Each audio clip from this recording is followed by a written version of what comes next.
I have spent the past few years hosting the #1 drift podcast that is on YouTube, and in today's video, I want to break down all of the little things that make up this budget studio. Now look, I know a lot of you were like me at the time, wanting to break away from your normal day-to-day job, which is just consuming at the least. So that's why for the rest of this video, I'm actually going to shoot this entire thing on my iPhone.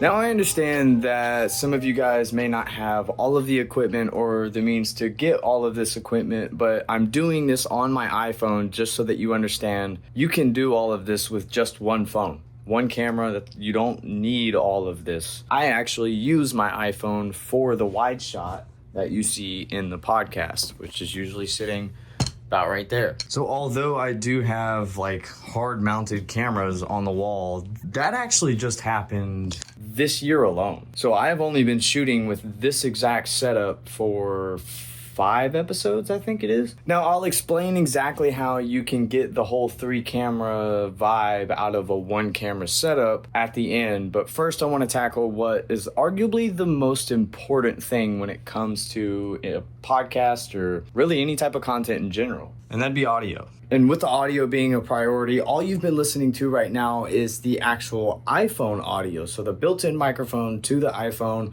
which doesn't sound horrible, but let me show you what a simple budget microphone off of Amazon can do. So as of right now, you are hearing the iPhone audio and you're naturally going to switch to Mika. So you should be hearing that at this point, which obviously sounds way better than just your average iPhone. Therefore will result in your listeners being a little bit more engaged, whether it is a podcast or just you shooting a vlog on your iPhone. So as far as what I like to record audio with, it is the Zoom PodTrack P4. At the time when I was building this studio out, I had to find a setup that was, for one, portable, so I didn't have to just shoot podcasts here in the studio, but I also needed to have more than just 2 inputs for microphones. So that became a bit of a challenge, trying to find the right recorder that I could use that wasn't over $800 or so. Now, Zoom is a fantastic company that makes a lot more than just a PodTrack P4. They have the H6 and a whole bunch of other recorders, but this one, I think as of today's day, is only around $400, maybe a little bit less now. And you have 4 inputs for microphones, which is absurd. I think it's the only one that is that cheap that will have more than 2 or sometimes just 1 XLR input. Now I know this is the most important part, is the audio, but I don't want to go too crazy long on this. As far as the XLR cables, they are just your basic XLR cables off of Amazon. They're nothing special, along with the boom arms. A lot of guys will get the Rode version of these, which are phenomenal. The thing is about these versus the Rode ones or any other like Ultima or whatever boom arm you get, the springs and stuff, so like some of the mechanics of the arm actually are visible, and they are a little loud. You'll hear some squeaks and stuff throughout the podcast. Overall, they've been phenomenal, and I honestly don't have very many complaints on them for the price that I paid. To wrap that up, like I did say, we do have the Rode Pod mics. These are just a muffle cover that I have on them. So these mics are actually really nice looking. I've always loved the look of them versus the Shure SM7B, I think is what they're called. But these little dead cat filters are essentially just for your puzz. So in audio, especially these dynamic style microphones, whenever you say words like principal or parts or whatever, that P sound that comes out of your mouth gets exaggerated a lot in these dynamic microphones, and having that tiniest little layer of foam covering over the top of the microphone really helps deaden a lot of those P's and your S's, and because again, they just get exaggerated. So it helps a lot in the post process of editing these podcasts, because that part gets ungodly extensive. So as for price on these Rode pod mics, I think they're around $100 this right now, and they've also come out with a lot of different ones, some that you can do USB and XLR or just USB, and they all sound relatively the same. But if I had to budget out this entire 2 mic setup with the recorder, cords, and stands and everything, I would guess that we'd be sitting just under $1,000, give or take a little bit, but that would be my guess. Maybe if you threw in a third microphone, you'd be right at that $1,000 mark. So now that we got the audio and stuff out of the way, I kind of want to rapid fire on some of like the furniture stuff that we have going on here. So just real quick, this couch I bought when I bought this house originally. If you don't know, we are in my house. This couch was a part of this one, which used to be right here. And these couches I bought for the living room when I first moved here. But now they serve purpose for studio. And this one, in case anyone needs to stay the night, they can sleep on the couch. But the shelving, these little floating shelves that I have here are actually just Amazon shelves. These are the exact same ones on this side. They actually hold up pretty well. They've been holding some decent weight. These are just glasses, but these little cars and stuff are actually fairly heavy. Cameras, always heavy. This little table, along with this one, are these little nightstand things that I have had from my family, God knows how long. So they just kind of started being used for good little spots to put stuff. But as far as this table right here, this is just a simple like $20 table that you can find at Walmart. You could literally just go buy one of these right now if you wanted to. Not very tall, it's somewhat stout, but I have, of course, the BC Racing coilover. This thing is super heavy, so it holds down the entire table so that the microphones don't move. We do have the Renegade on display. Renegade is the fueling that I use along with my oil as well. Fantastic company. They are a very small fueling company as far as what you guys may know and all the other brands out there, but they are very grassroots driven, very budget friendly, so they understand not everyone's rich out there. We all are trying to race on a budget, so they cater to a lot of you guys. And I myself experienced a tremendous difference in using the Renegade, and last year I only used the HR93, which is your 93 equivalent to just pump gas. Now this year, of course, we're bumping it up to E85, getting a little bit more in depth. So if you haven't checked out Renegade or tried any of their products, check it out. Great fuel, smells amazing. We all know the smell of fuel is great, but whatever they do to theirs is just different. Without me wasting too much time, let's move on a little bit. I did kind of skip over a lot of the products and stuff that were over here. So of course we got the BUMZ glasses. I love these guys. If you don't know who the Seaboys are and who Jake Sherbrook is, Jake Sherbrook used to be on the Seaboys. Now he does his own YouTube channel and has his own like empire thing going on for YouTube. And he came up with this company called BUMZ for his sunglasses. He's known for always wearing crazy looking sunglasses throughout the years, so why not have his own brand? And I have to say they are fantastic. I love wearing them, and they're very lightweight, comfortable on your face. But these guys up here, this one I actually think is realistically from Japan, authentic as can be. These two I don't really know. I got them at some type of swap meet place that they were doing local to my town. I thought they were cool, so I picked them up. I have a 350Z obviously, and I have an FC sitting outside that maybe a lot of you don't really know about. A lot of you guys have heard about these. These are the Grassroots Hero steering wheels that are collabed with Grip Royal. Absolutely love these. This is my personal wheel that I use in the car, and it's absolutely phenomenal. These are available on 144 Racing, and you can actually customize them to your color scheme, or you know, whether you like leather or suede, or if you like the stripe in the middle, or maybe you don't, you just like a clean look. It's up to you. You can do that. You still get the Grassroots Hero logo on the side and the whole collab branding ordeal, and you get to support the podcast at the same time. So really appreciate you guys that have bought one of those. I've seen that you have. That's really cool to me personally. Moving on, this clock, actually a lot of guys have probably seen these clocks before. I've had several people comment on it. It doesn't even work. I don't remember the last time it did work, but I found it at a thrift store one time and I thought it was cool, so I got it, and it ended up on the studio set. So, and then of course my merch. This is the first t-shirt that we ever came up with, and I have another design ready. just haven't printed any. If anybody does want to support and grab a shirt or a wheel, really appreciate that moving forward. Obviously, we got the hats and stickers too, along with the nasty driving gloves that I use in my car, on the sim, everything else. But let's keep moving forward. We do have the TV up top that a lot of people have seen. I didn't mention the hardwood board back here. Obviously doesn't even cover the entire wall. Doesn't even cover all the way to the bottom. This stuff is at Lowe's. It's relatively cheap. I think $40 a sheet. But yeah, it adds a little bit of a vibe to it rather than just being a gray wall or a black wall. But the TV I've had for years now. It's just a basic LG TV that you could find at Walmart, really cheap. Probably $200-300 nowadays, and it actually connects directly to the computer, which we will get to in a minute as well. But other than that, we do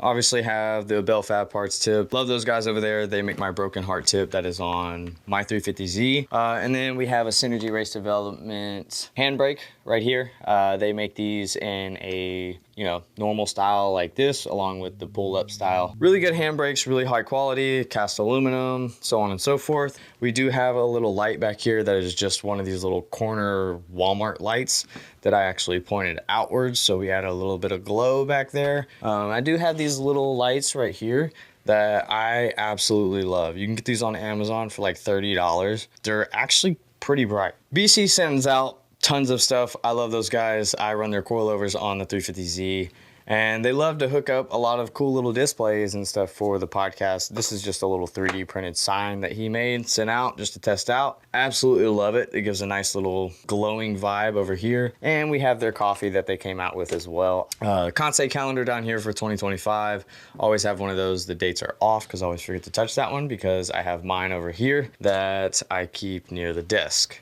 But let's keep going because I'm making this way too long. Up top, we have some cameras, or we have a Fujika camera that I have. More BUMZ glasses over here. We got the Kansei flag up top. KBD on the side, of course. We love our KBD body kits. Indestructible, lifetime warranty. Do not miss out on KBD. Along with that, the Kansei's fantastic. I actually had a mishap on my own fault earlier this year at Fuel Fest, where I ran my car into the wall, and the Kanseis were probably the biggest reason for saving my car breaking worse than it did. If you know, you know. If not, we're not going to focus on that. These little cars are pretty cool. These are just one of those little Lego ones that I did with my girl.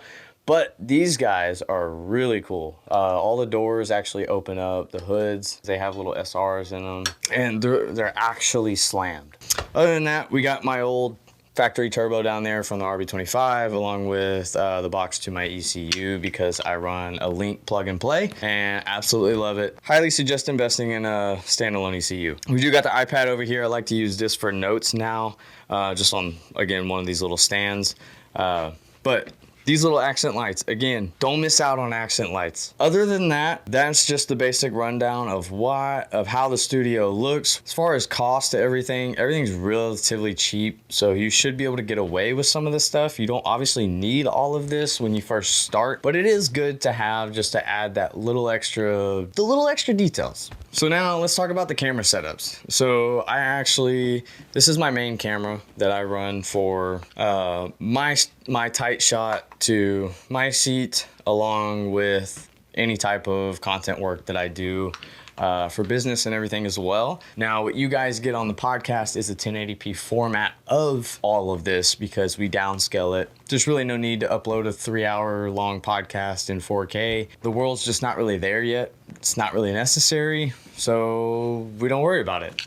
Now, I'm not going to go into crazy detail on what settings and stuff that I run, but I will give you a rundown on like mics and stuff. I just use the basic Rode shotgun microphone. Relatively cheap. They're like $60-70 nowadays, I think. And then of course we have the Sony 18-105 f4.0 internal zoom, and given that it's crop sensor too, the camera's really small, lightweight, so you're not lugging around a big, FX3 or anything like that. Always run a filter on the front of them. I know you can't really see it that well, but I also have, like my polarizer filters and stuff like that. But as far as what they're mounted to, we have just these little Amazon wall mounts. Really kind of gets everything off of the floor. A lot of my older podcasts essentially would have tripods right here, here, and here. As far as camera 2 setup for the guest, we have a Panasonic camcorder. I don't even remember what model this is. HCVX 870. These little camcorders aren't the best. They do get you a good, decent 4K quality. You'll see more of that over there, but all in all, I have no complaints. We are on another one of those Amazon wall mounts, again, to get this off the ground. Now, I know I talked about a little bit of like accent lighting and everything, but one of the most important things is your overhead, you know, softbox lighting. I chose to not go too crazy with this setup. These are actually just very cheap Amazon lights that you can get. They came with some cheap little stands and stuff, which were not that great. I don't suggest using those. I just went ahead and opted to get some ceiling mounts off of Amazon when I got these. So as you can see there, they just screw right into the ceiling and light hangs off of it. They do great. So the one up here will be accenting the left side of the guest's face, kind of left front area. Since you don't want light directly on the face, you want to be able to record on the dark side as much as possible. It just kind of helps set a contrast between your subject and the wall behind them or the background in general. For this one, it is the Amaran 60D. So it is just a basic white light.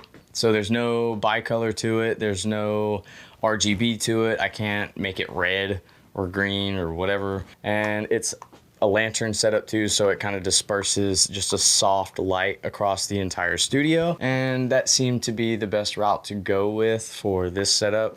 I used to have a just normal one of these soft boxes. So as far as lighting, that's pretty much it. I don't really do anything else. I do keep this one on just to add like an extra little glow. It's not really necessary, doesn't really do much work, but more or less to keep the fan on, keep air circulating in here. But other than that, this area is essentially like my work area. This is where I get everything done. I'll go over a lot more of this stuff in a second, because it is connected to the TV up there. This is a new setup we're going with for 2025. So none of this has been used yet for recording an actual podcast. Everything else has just been in camera, taking everything out of camera into the computer and using AutoPod to edit and splice everything up so that we are not just, you know, going throughout the podcast, cutting each angle ourselves. I used to do that in the beginning, and let me tell you, using AI, the AutoPod is arguably the best thing to happen to podcasts ever. It's like $25 a month, I think. Essentially a plugin that you download into Premiere or Final Cut or whatever software you have, and it'll take your camera files, you designate which audio files are directed to each camera. So you kind of still have to know how to edit to use it, but it'll take that very long 6-hour job of cutting cameras down to about 5 minutes. And you literally sit there and watch it happen. Then you can go back, watch the entire podcast, make sure it cut everything correctly, and you're good to go. So that's the way I've been doing it. This will make it a lot better, take a lot of the post-production process out of it, so we won't even need that AI. Again, that's a whole different animal. I'll get into that in a little bit. But just as far as this setup goes, my light is relatively out of the way over here, so it just kind of stands there. So as far as laptop setup or computer setup, we are just running a laptop. This thing is way more powerful than my PC setup that I have in here for the sim. This is essentially my laptop that makes my world go round. So with the laptop, this is an Alienware M16, and it's got about 32 gigs of RAM. They come with 16, but I upgraded that because I do a lot that needs it. So essentially, this is the operator seat and what will be the brains of the podcast moving forward, which is something that I need your help on as well. So I am actually in the middle of looking for someone that is in the Middle Tennessee area that would be interested in coming and sitting in this seat to take over the control system of all of this and operating while we're shooting a podcast. I would love for this seat to become almost like a co-host position where someone can be here operating all of this. If they want to chime into the podcast, they're more than welcome to, because I will have this mic set up right here and put a camera on you as well. So if you are interested in that, or know anyone in the Middle Tennessee area that could be interested in that, of course, like, you'd have to have the freedom to be able to come for a few hours and sit down in the seat, you know, be able to do all of that. Just hit me up. Again, you can always email me for any of this type of stuff, thecircleofdrift@gmail.com. Shoot me your resume or portfolio or anything like that. Show me how you would be benefit to this position and if you'd even be interested. So sorry if that was a little long-winded, but that is something that I am going to need moving forward in 2025. So let's go over this a little bit. So you can see over here on the laptop, we have the software control for the ATEM. This is an ATEM Mini, essentially just a video switcher. It's the ATEM Mini Pro ISO, or ISO, however you want to say it really. Essentially, this is your video switcher. So you would be switching between camera angles. Obviously the third camera, the wide shot, is my phone that I'm using right now to talk to you guys. So that's why this one is blank. But then we've got the TV shot up there, which is connected to the computer. So as you can see, my little mouse up there. So if I wanted to say drag this up to the top, I could. I don't want to do that right now though. So let's just leave that here. So yeah, now during the podcast, if we need anything looked up, we'll be able to just throw it up on screen so that you guys can see it and we don't have to worry about putting in B-roll and post-production. Things will be a little bit more engaging that way, I think, because you'll be able to visually see it. The guests will be able to visually see it. We'll all be able to talk about it. You'll be able to engage in the comments, stuff like that. So this is going to be a very important key thing to the podcast moving into 2025 to help speed up a lot of this stuff and, you know, hopefully get to the point where we can put out 2 episodes a week or something like that.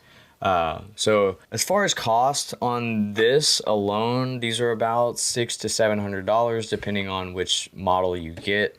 This one is the Pro ISO version, so it does all of the individual recording. So each camera angle, it will record solely that camera angle along with what we are switching to. So it does this file no matter what. We have our mics ran into it from the recorder over there coming into the auxiliary input, just so that we can sync up all of the audio perfectly in post, because the audio from the recorder will be edited separately and we'll be able to spend a lot more time on just the audio. But as far as our HDMI inputs, these are just all of the ones coming from the cameras and TV. And you have the option to record it all from the computer too, along with set up any macros or anything like that. The rest of the setup is just a simple Amazon desk that is height adjustable. I don't actually use that feature anymore because, you know, I have an editor now, so I'm not always doing editing work here.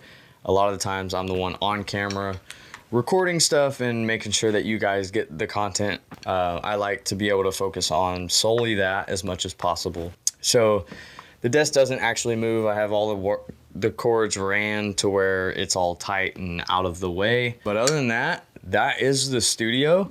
It's pretty budget friendly. And it's done me more justice and brought me more value than I could ever even ask for. I would have never guessed that putting this much amount of effort into a very budget, low cost setup would produce such great results, and it's proving itself. Now, like I was mentioning in the beginning, there is a way to get this same exact 3-camera look out of just one camera, and I mean just your iPhone. Simple as that, just your iPhone. Now let's take this fully into consideration. So we have the full wide range shot. Most of the time you would like this to be further back so you could zoom in more, get a better depth of field behind the subjects. Zoom in right here to just my seat. That's shot number 1. Now if we switch over and come to the guest seat, zoom in right here to guest number 2. That's your second shot. Now zoom back out. You've got the whole wide shot.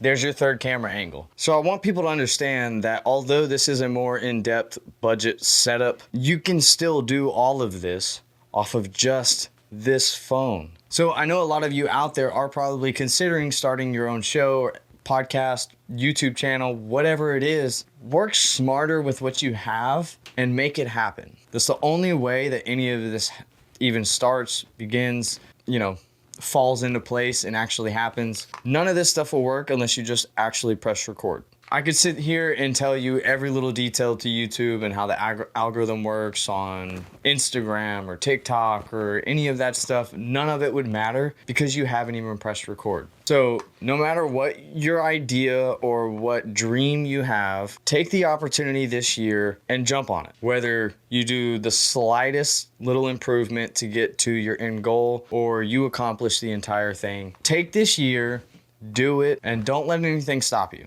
There's gonna be plenty of people out there that are gonna try and shoot you down, tell you suck, tell you that it's stupid, it's a terrible idea, or you're not the person for that, or whatever the fuck. That's always gonna happen. If you wanna do it though, what the fuck does it matter? Just do it. And this isn't at all to brag about what I have going on or say that I'm the best podcast on the planet for drifting. Like, I know I say I'm the #1 drift podcast on YouTube because that is arguably true. I will say that I am proud of myself for sticking to making a podcast more professional and not so nonchalant like every other drift podcast has been in the recent years.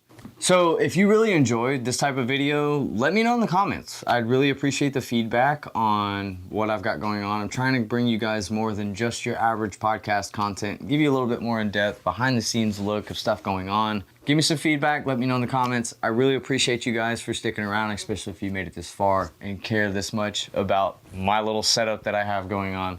Thank you all. If you haven't grabbed any of the merch or anything like that, really appreciate it if you do. If not, thank you again for just watching. Hit the like button. That's probably the best way for me to know that you love the content, or just hit the subscribe button. So thanks guys. I will see you in the next one.